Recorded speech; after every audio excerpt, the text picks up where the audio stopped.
Well, greetings everyone, and welcome to another edition of Movie Goodness, where we examine life through cinema. I am your host, Kevin Reed, and this show is brought to you by the KB Radio Network. How are you doing today? How is everybody doing on this Friday the 13th? At least that's the release date of this episode.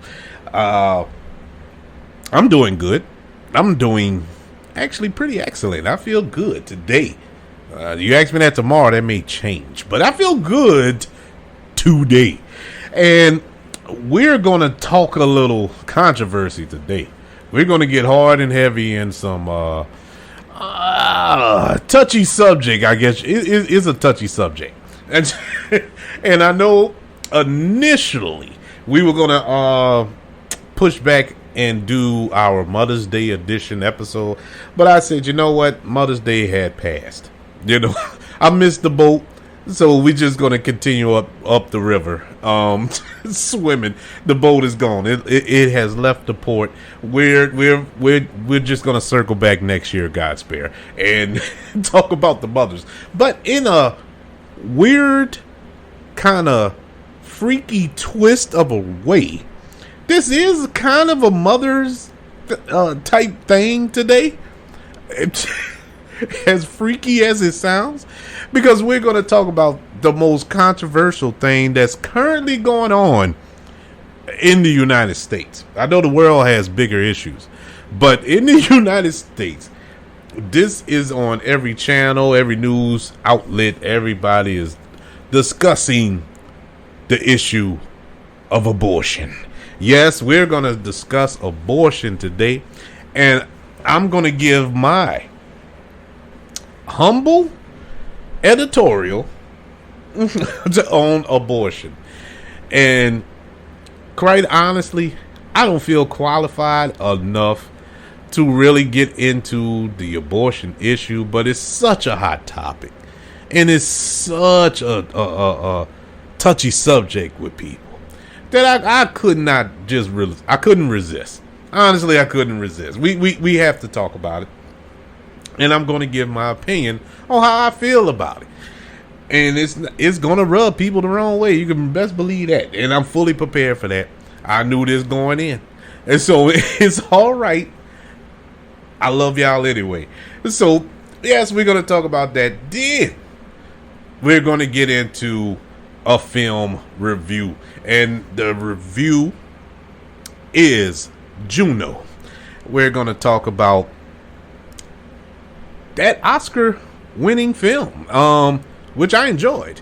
But we'll talk about that later. Let's get into the abortion issue. Let's get into why this has become such a hot-button topic as of late. Now, we all know that there are a few states, including the great state of Louisiana, which is where I reside, have been pushing this abortion law. And it's getting hot and heavy, man. I mean, we're getting protests and everything else, and it's getting out of hand. Well, you know, I was going to say this to later, but I might as well start it off with this so we can get it all, address the elephant in the room. Well, Kevin, what's your opinion on abortion? Well, okay, here's my opinion. I'm not for abortion. I don't support abortion. But, here's the but. I don't feel it's the government's job to regulate that. That's up to the individual. I don't believe in pretty much controlling an individual, because that's what this is. You know, if that's a woman's choice. Now, it seems crazy that or contradictory that I am both pro-life and pro-choice. It is, and that's truly what I am. I don't support abortion, but I do support a woman's right to choose. And whether that's right or wrong, that's up to that woman. That's up to that individual. Because it's no secret here, I'm a man of faith. I'm deep in my spirituality. I believe in God, and I believe in His Word. And one thing that's in there is that God gives us free will. God gives us the ability to choose. So who are we to take away that choice? And who are we? If God feels that we are worthy enough to have the ability to choose, why do we take away that ability to choose? And which is kind of crazy, because that's a lot of pro-life people's argument, is the religious aspect. It's wrong. Okay, it may be. I'm not saying it's right or wrong. It may be, but at the same time, that's not your choice. I mean, because everybody do something wrong. And everybody. If you walk around here thinking you don't do nothing wrong, you're doing. I'm here to tell you that you are. Everybody has sinned to come short. And so I don't. Let's not play that game that you're above quote unquote sin, because you're not. And then there's the other aspect of this. I feel that abortion in some cases, and I mean few to be honest, few cases, I do support.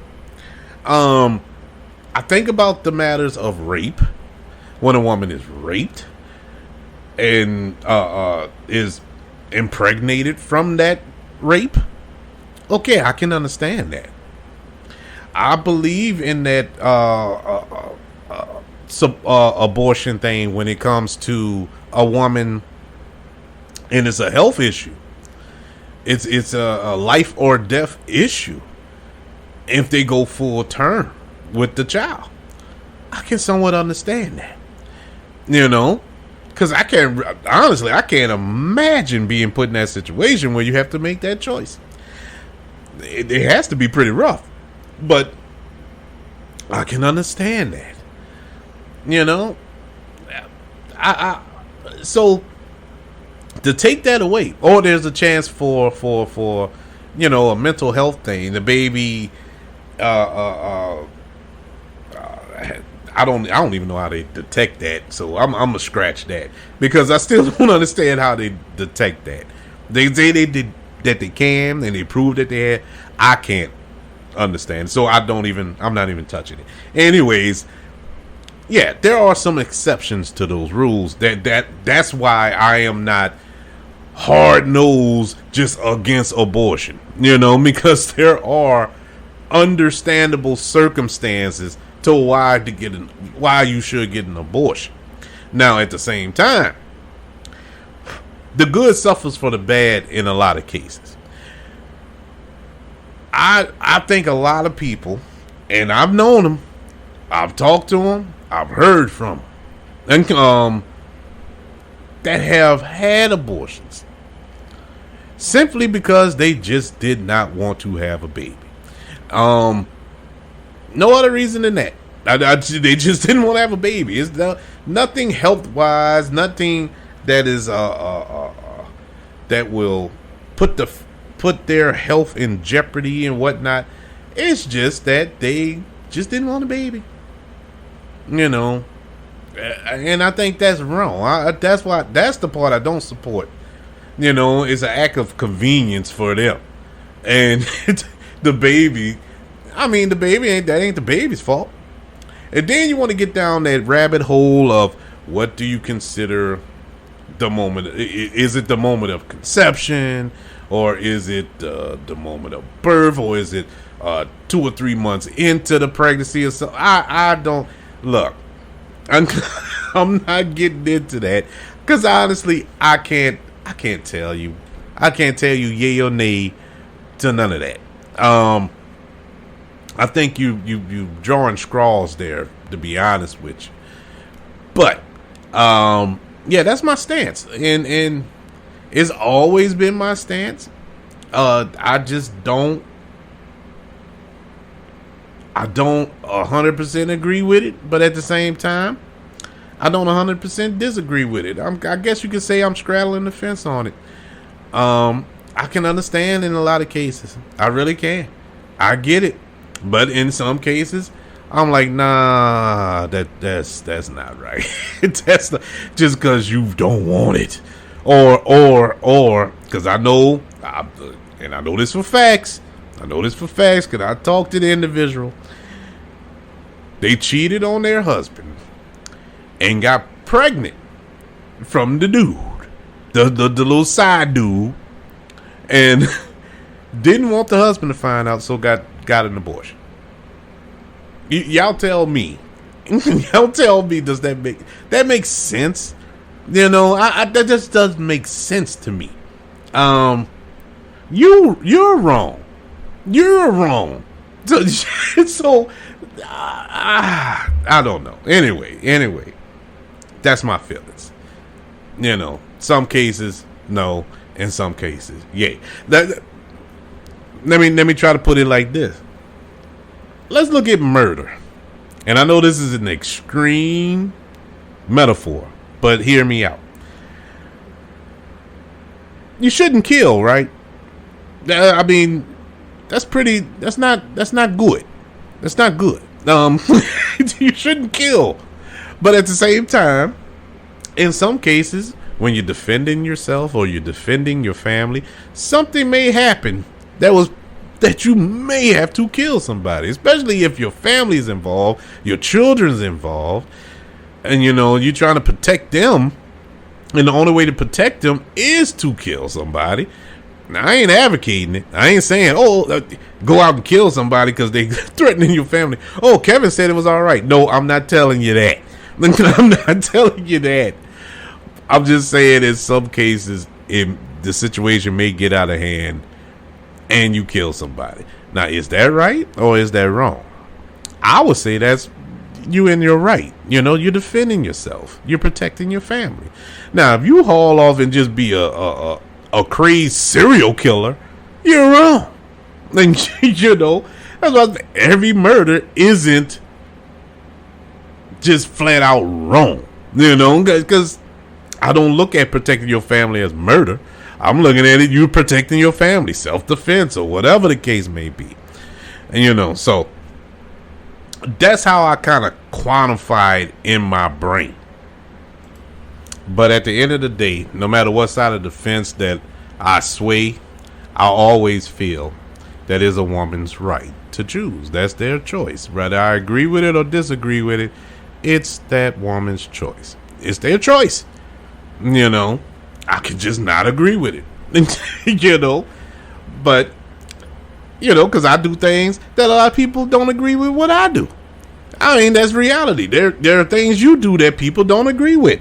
That's reality. There's no way around that. So it is what it is. But this abortion thing, this stems, you know, when they talk about Roe versus Wade, this was 1973 Supreme Court ruling that made access to safe and legal abortions a constitutional right, because up to that point it was back alley clothes hangers and stuff like that. Yeah, it was pretty brutal, the methods that they used, or it was just illegal doctors doing it illegally under the table, so to speak. And so Roe versus Wade, it is the case that legalized abortion in the United States. But ever since then, the ruling established the right to abortion. It has been under attack. It has been, I mean, I always, in my little short memory, I've always heard about this. You know, after, well, I wasn't around in 73. I came a few years later, but it was always an issue. You know, for the past 50 years since it's been passed,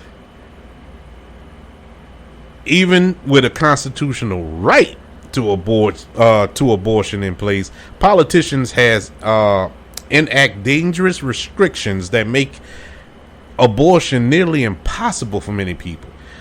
And you know, now it has reached reached this crisis point. You know what I'm saying? It has reached a point where, you know, it's almost an uprising about to take place. The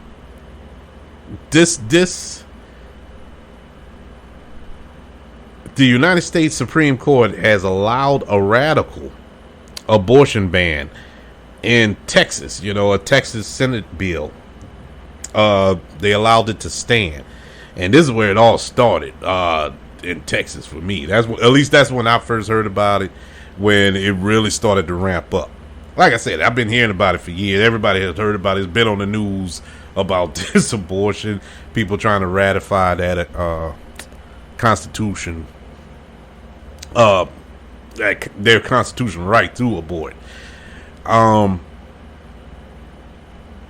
Basically, that bill, it bans abortion around 6 weeks of the pregnancy, before many people even know that they are pregnant.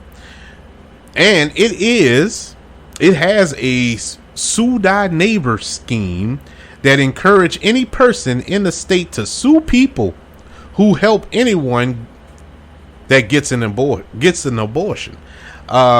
Since the Supreme Court allowed the State Bill 8 in Texas to go into effect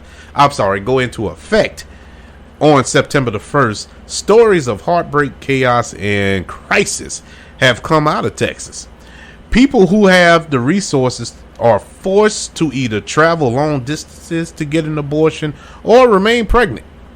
The court's failure to stop the bill also paved the way for other states to mimic Texas with similar bills that sidestep the Constitution. And by the summer, the Supreme Court will rule in the case that directly challenges Roe versus Wade. And that's where we stand right now. And that's where the fight, the protest, you see Biden on the news talking about it. You see some Senate people on the news talking about it. You even seen Kamala Harris come out of hiding and talk about it. I mean, this is a big old to do here. And you know, this is where politics gets crazy for me, because it's stuff like this that make you really scratch your head and be like, am I living in the Twilight Zone? Why are we wasting time and resources on this issue? Why? Because you have other issues that need to be addressed here in this country. And my God, man, it's like, no, we're going to focus all our energy on something that's already been resolved. This is a constitutional right. Now, correct me if I'm wrong. In this country, when it comes to the Constitution, that's higher than Scripture. That's higher than the Holy Bible when it comes to Americans, which is crazy to me. Who cares? That's that woman's decision. Now, if it's bad, if it's so evil, if everybody's standing on this religious kick about it, all right, then the woman going to hell. Okay, that's them. That's not you. That don't mean you support it. I don't support the gun rights and all that there, but ain't nobody trying to overturn that. Oh, that's our constitutional right. Well, okay, well, what's the difference? That's a woman's constitutional right. And you know, I mean, I don't get it, man. How you gonna have your cake and eat it too here? I mean, how does that work for this issue and not for that issue? Please explain. I'm all ears on this, because it's ridiculous. It's ridiculous. That's what it is. Now, another issue I have, and this is my biggest one before we move on to our film review, I find it quite funny that these people are taking a stance for the lives of these unborn babies. And okay, cool, you standing up for them, but who's standing up for these full-grown adults who's being murdered in the streets? Who's standing up for these full-grown adults who are dealing with mental issues, walking around the streets not getting help? who the homeless people who are sleeping on the streets. Why are you not fighting that fight for them? And they're here. I mean, okay, cool. It's commendable. You standing up for the unborn children. Fine. But what about the born ones? What about the born children who are who's sleeping on the streets, who can't even find who's not getting decent educations in schools and stuff? Where are that? Where's the fight for that?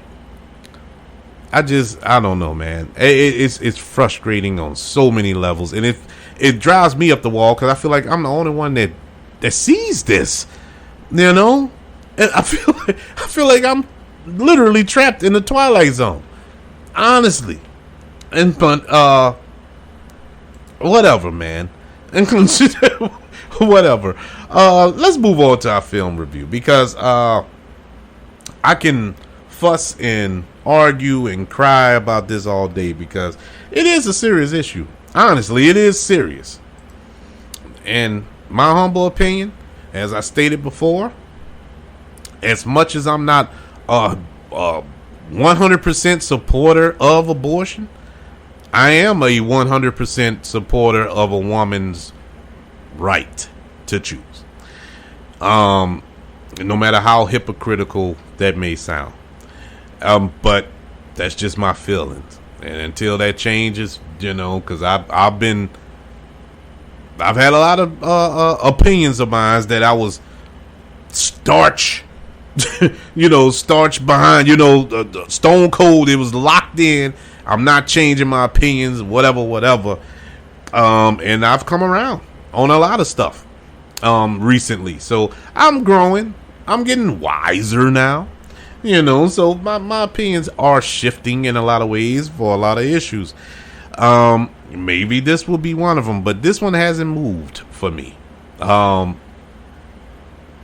Who knows? Who knows what the future holds? But let's get into our review. Let's get into some happy talk, I guess you could say. Let's talk about it. Even though this movie has some dark issues, and it does deal with abortions in a way, even though the film doesn't have an abortion. It has the talk of an abortion, but it doesn't really have one. But I thought it did kind of coordinate with what this film is, what the issue we're talking about today.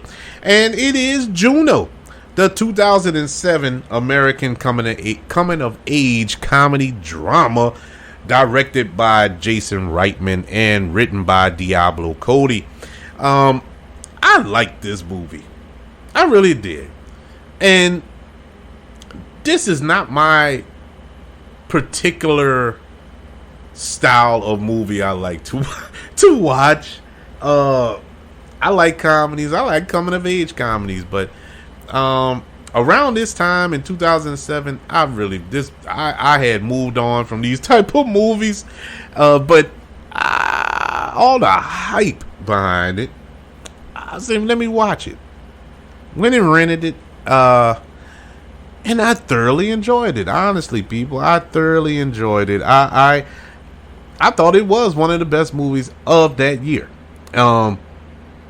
Juno stars Elliot Page as the title character, as an independent-minded teenager confronting an unplanned pregnancy and the subsequent events that put pressure of adult life into her. It also stars Michael Cera, Jennifer Garner, Jason Bateman, Allison Janney, and J.K. Simmons. What a cast, huh? What a cast. This is a star-studded cast, award-winning cast. I think everybody in this cast has won either an Oscar or nominated for an Oscar or an Emmy or a Golden Globe. Everybody here has been in a running for some type of award. But Elliot Page, this was an awesome little movie for them. I thought it was so cute. It was just a cute, funny, engaging story. teenage girl gets pregnant from a friend, well, by a friend, together, and they, it was a part of the film when she did consider an abortion, even went as far to go to the clinic, got to the clinic and changed their minds, and decided to go the adoption route. And I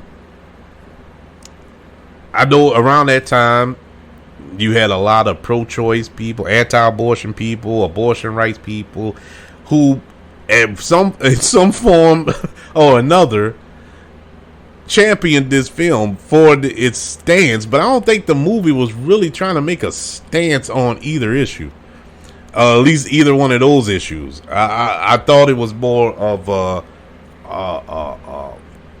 teenage pregnancy thing. It wasn't really so much about the abortion and the adoption aspect of it. But I mean, it could have been. It could have been right there in my face, making a statement, and it went over my head. It's very possible. It is very possible. But I didn't get that vibe from it. I just thought it was a well-made movie. Juno won an Academy Award for Best Original Screenplay and earned 3 other Oscar nominations, including Best Picture and Best Actress for 20-year-old Paige, the 5th youngest member nominee in that category. And I know that sounds crazy that I said Elliot Page was nominated for Best Actress. At the time, they were going by Ellen Page.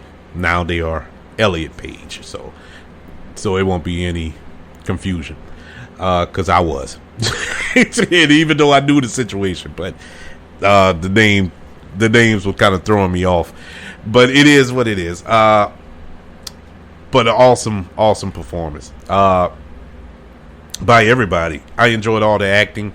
The writing was good. Well, obviously it won Best Original Screenplay for Diablo Cody, but it was so dialogue driven, and I think that worked for this film because Diablo Cody also wrote Jennifer's Body, which starred Megan Fox, that horror film, and it was so dialogue driven. It felt like Juno in a horror movie. It was just that quirky little teenagey, well, I guess white privileged teenage dialogue, because it don't connect with me, and I just can't get with her, the rest of her work, aside from this. Now I will say this,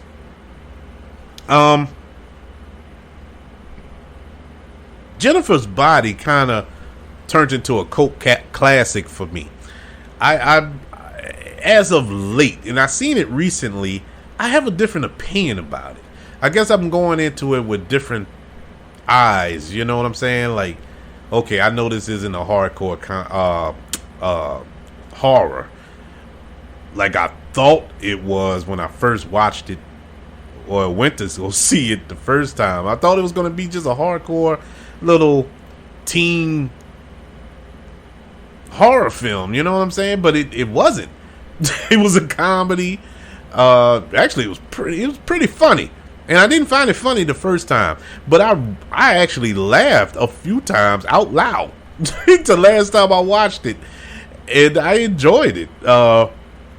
So maybe her other works, I need to do the same thing, and give it another shot. She was an executive producer on, and I could be wrong, and if I am, I'm sorry. And I'm talking about Diablo Cody here. She produced The United States of Terror, which was on Showtime, I believe, with Toni Collette. I believe that was her, if I'm not mistaken. And that was an awesome show. I enjoyed that show so much. I was so mad when they canceled that show. And something else she did, and it's escaping my mind, but that's besides the point.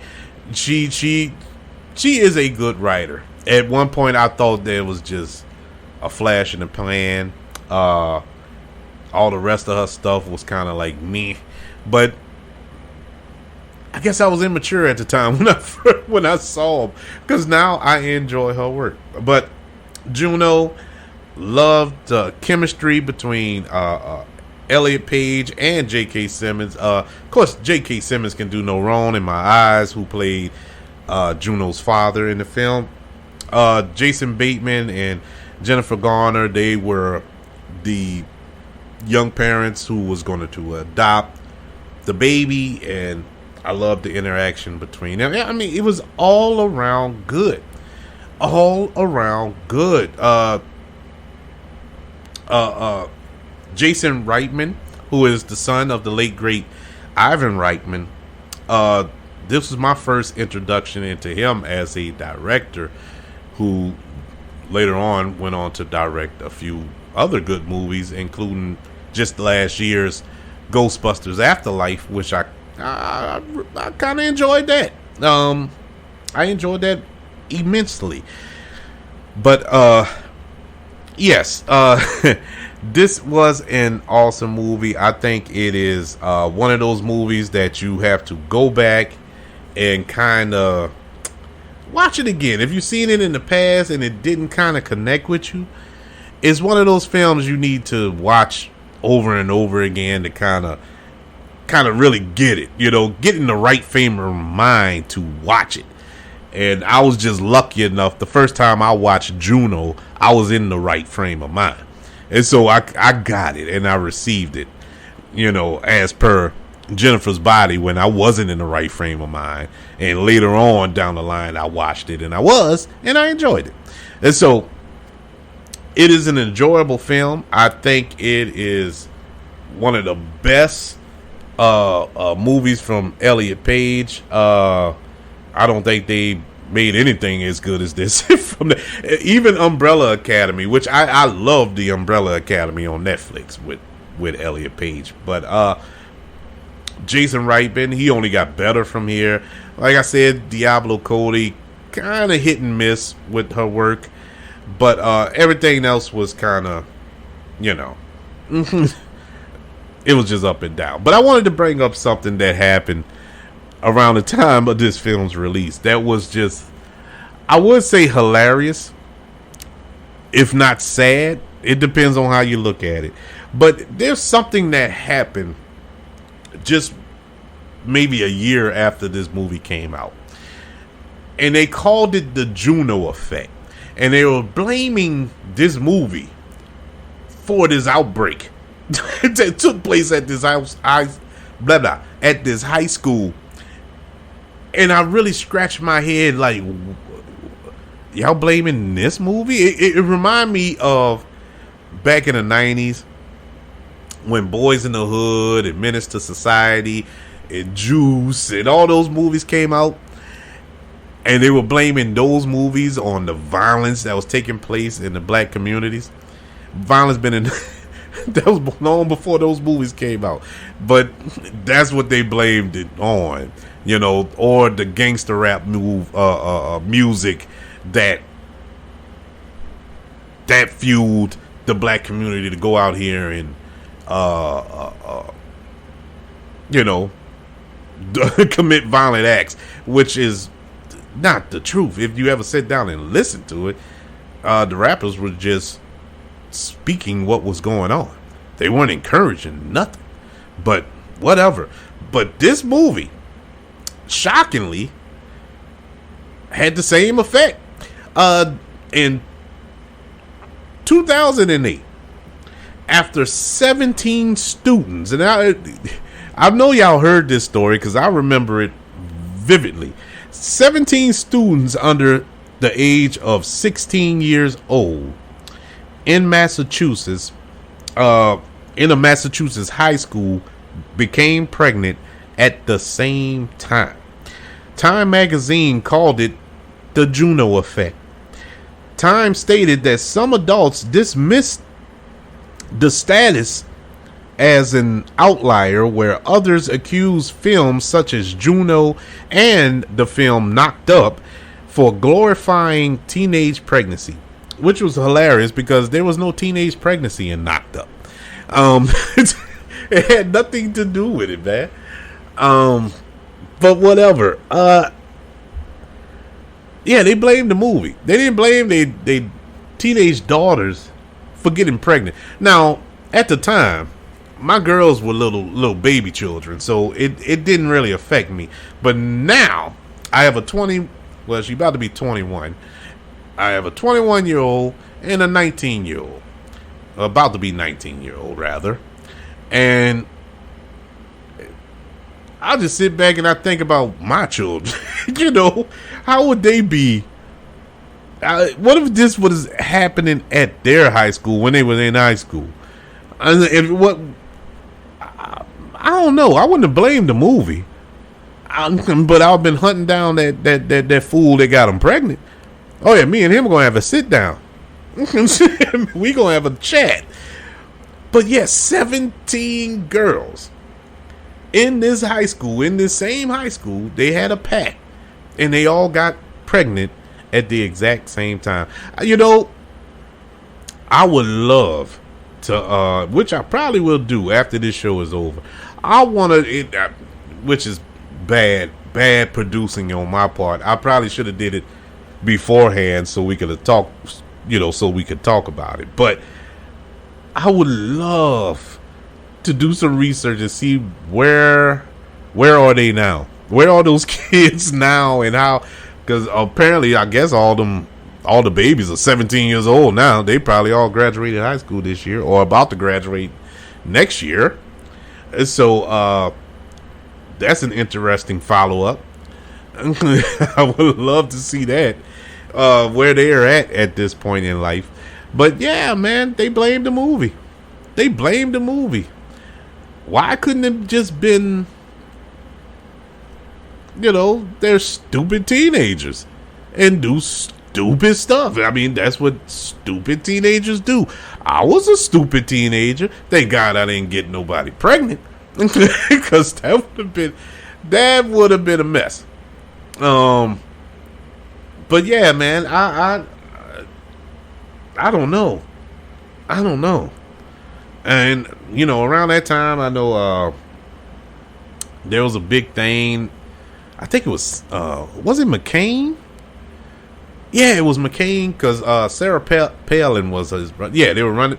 He was running for president against Barack Obama, and Sarah Palin was his running mate. And at the time, that's when her 17-year-old daughter got pregnant.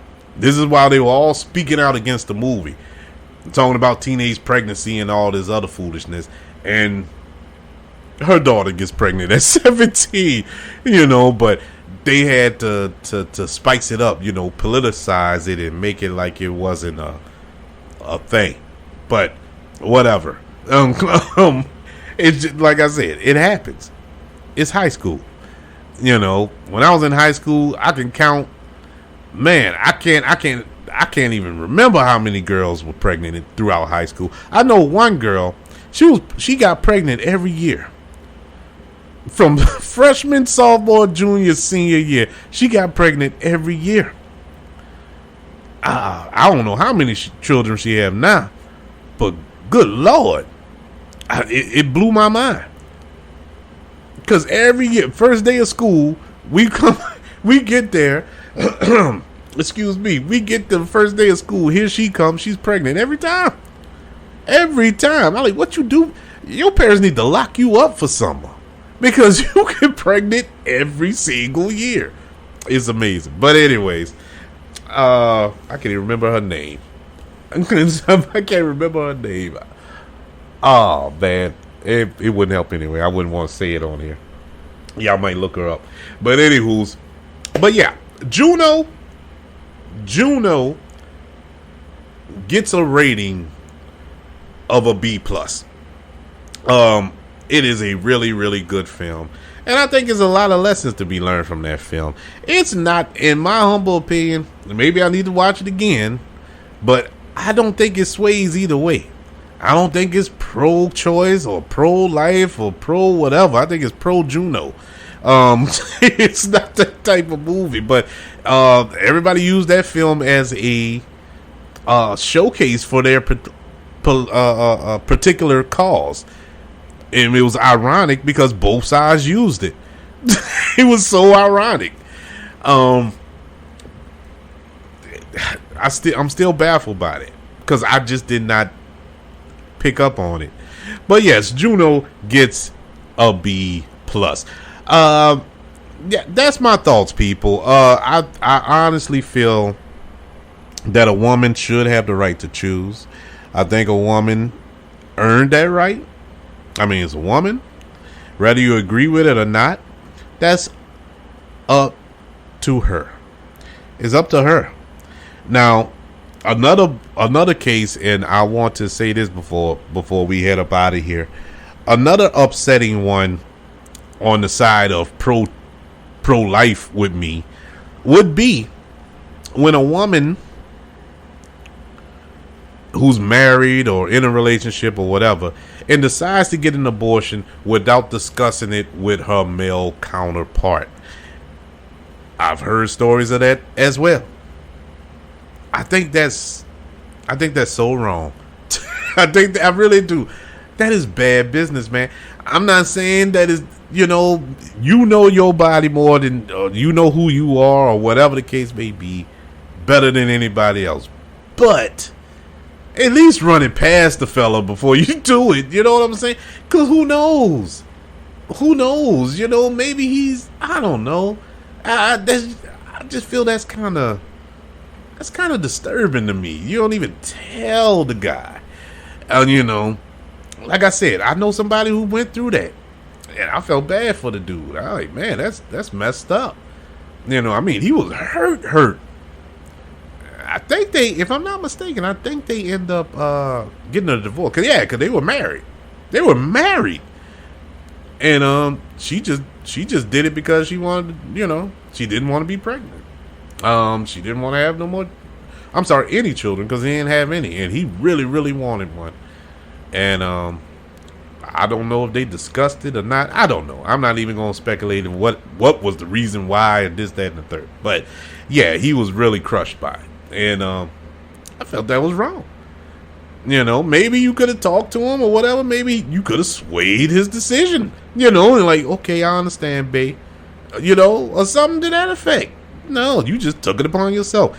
That in that case, I don't agree with it. But I list the reasons where I would understand and agree with it. So, yeah, I'm both pro-choice and pro-life at the same time. I guess I'm a hypocrite. So there I am. So ladies, I do support you in this fight, though. I do. You do deserve the right to choose. I thought this was the land of the free.